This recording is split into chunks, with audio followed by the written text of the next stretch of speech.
তিনিটা সংস্কাৰে তৰে তিনিটা সংস্কাৰ ভাগৱতেও তিনিটা সংস্কাৰৰ কথাই কৈছে তিনি সংস্কাৰে তৰে বুলিয়ে লিখিছে তিনিটা সংস্কাৰ হ'ল এক নম্বৰ হ'ল সাধু সং লাভ ভাল সং ল'বই লাগিব বেয়া সং ল'লে মদাহী সং ল'লে মদ খাবলৈ শিকিব সৰুকালৰ পৰা ল'ৰাটো যদি তেনেকুৱা মানুহৰ লগত দি দিয়ে বেয়া মানুহৰ লগত সং পায় সিটো বেয়া হৈ যাব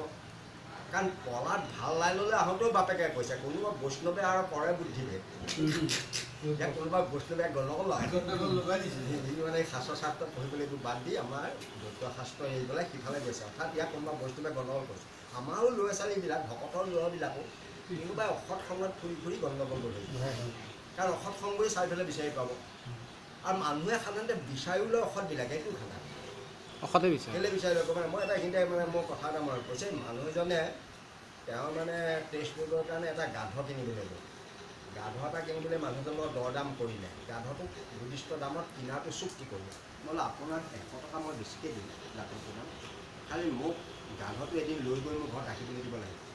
তাৰপাছত আপুনি 100 টকা বেছি দি দিম আপোনাৰ মানুহটোৱে মানটোলৈ এঘৰত ক'লেনো কি অশান্তি আছে ৰাতি মোৰ ঘৰত ক'লে তেওঁ গাধটো ঘৰলৈ লৈ গ'ল 100 টকা বইনা দি বেনা দি থৈ গৈছে পইচা দি তাৰপিছত গাধটো লৈ গ'ল ঘৰত তেওঁ বাকীবোৰ গাধৰ লগত ভৰাই থাকে পিছদিনাখন তেওঁ গাধটো ঘূৰাই দি ক'লে যে মই আপোনালোকে 100 টকা দিম সেইটো নালাগে মোক আৰু গাধটো কি আপোনাক ঘূৰাই দিব বোলে কেলৈ ঘূৰাই দিলে বোলে মই গাধটো দি বাকী মোৰ আৰু 9-10টা গাধ আছে সেই গাধৰ ভঁৰালটো দি এই গাধটো ভৰাই দিম বোলে একদম প্ৰাতঃতে উঠি মই নিৰীক্ষণ কৰিছোঁ গাধটো ক'ত গৈছে মোৰ গাধা এটাতকৈ দুষ্ট গাধটোৰ ওচৰতে কি আছে তেতিয়াই গম পালোঁ ই অসৎ সং ল'লেই আৰু গম পাইছেনে নাই গতিকে আপোনাক 100 টকা মই এনেই দিলোঁ